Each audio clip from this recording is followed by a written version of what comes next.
गांव में हेमंत और शारदा नामक पति पत्नी रहते थे। उनका रितिका नामक एक सुंदर सी बेटी भी थी। हेमंत अपनी बेटी से बहुत प्यार करता था। वो जो भी मांगती थी हेमंत उसे देता था। रितिका को पेड़ पौधे उगाना बहुत पसंद था। हेमंत खेती करते हुए आए पैसों से अपने परिवार का देखभाल करता था। एक दिन जब रितिका पाठशाला से वापस आ रही थी, उसे रास्ते में एक आदमी आम के पौधों को बेचते हुए नजर आता है।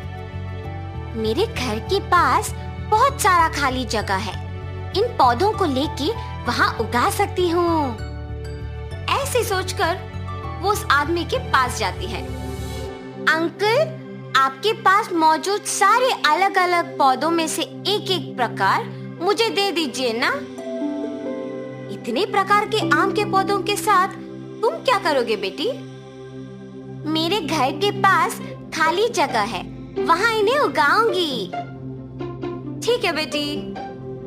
ऐसे वो उस आदमी के पास के सारे प्रकार का एक एक पौधा लेके जाती है।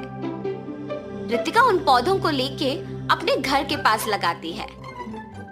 एक दिन हेमंत उस खाली प्रदेश में मौजूद आम के पौधों को देखता है। अरे, इस खाली स्थान में पौधे कहाँ से आए? अगर ये पौधे पेड़ बन गए तो उनके जड़ों के वजह से ये घर बनाना मुश्किल हो जाएगा। कभी ना कभी मुझे इस स्थान में एक घर बनाना ही होगा।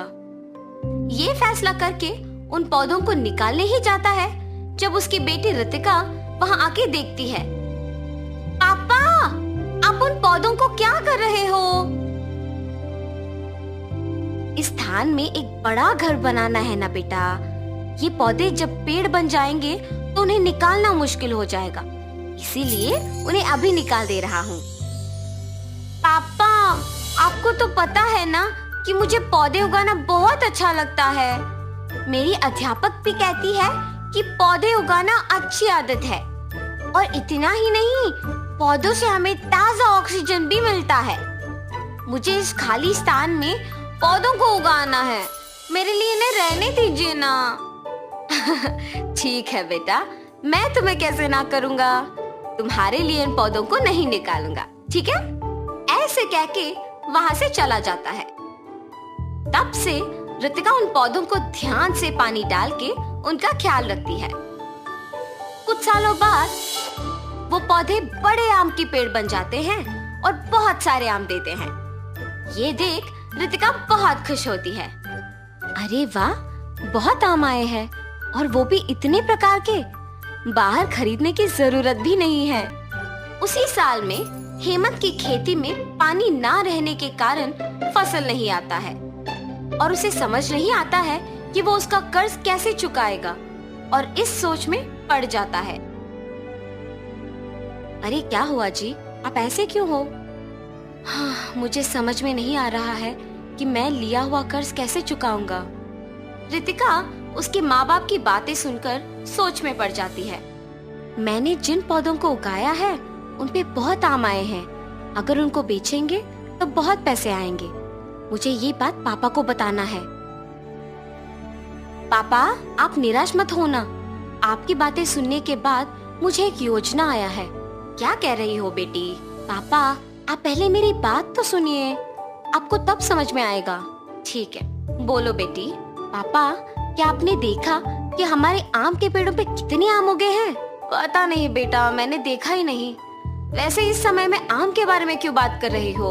एक बार सोचिए तो पापा, उन आम को अगर आप बेचेंगे तो बहुत पैसे आएंगे। अरे हाँ, ये तो बहुत अच्छा सोच है बेटी। मुझे तो उन पेड़ों के बारे में याद ही नहीं आया।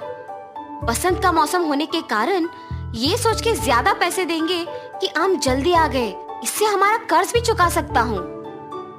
ऐसे खुशी से कहता है। अगले दिन सुबह हेमंत उन पेड़ों के पास जाकर सारे आम को इकट्ठा करता है, एक बंडी पे लगा के बेचने लगता है। आम आम, मीठे आम, नारियल आम, बंगिनपल्ली आम, चित्तूर के आम, नूजीबीडू के आम, नीलम के आम, ऐसे अलग अलग प्रकार के आम को मैं आपके घर के पास लाया हूँ। लीजिए लीजिए। बसंत के मौसम में इतने प्रकार के आम आने पर सभी ये सुनकर आम खरीदने आते हैं। बाबू, एक डजन बंगनपल्ली के आम का क्या दाम है? डजन आम 120 के है जी। ठीक है, एक डजन दे दो।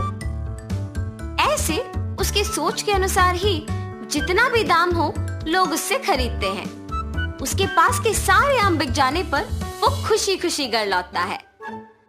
घर जाते ही आम बेचने से आए हुए पैसों की गिनती करता है। इस साल मेरे खेती में नुकसान आने के बावजूद मेरी बेटी की एक अच्छी आदत की वजह से आज मेरे पास पैसे हैं। रितिका, रितिका। जी पापा, क्या आपने उन आम को बेच दिया? सारे आम बिक गए बेटी, और आज अगर मेरे पास इतने पैसे हैं तो वो सिर्फ तुम्हारे वजह से। उस दिन मैंने हमारे घर के लिए उन पौधों को निकालना चाहता था, अगर रुक गया तो सिर्फ तुम्हारे लिए। आज हमें इस कठिन परिस्थिति से तुम्हारे आम के पेड़ ही बचाए हैं। अब मैं बाकी के आम भी बेचूंगा। ऐसे वो सारे आम बेच के आए हुए पैसों से कर्ज चुका के बचे हुए पैसों से आम के और बीज खरीद के उन्हें बोना करता है। तब से वो आम के पेड़ उगाते, आम को बेच के आए हुए पैसों से एक नया आम का दुकान लगाता है। वहाँ आम बेचते हुए परिवार के साथ खुशी से रहता है।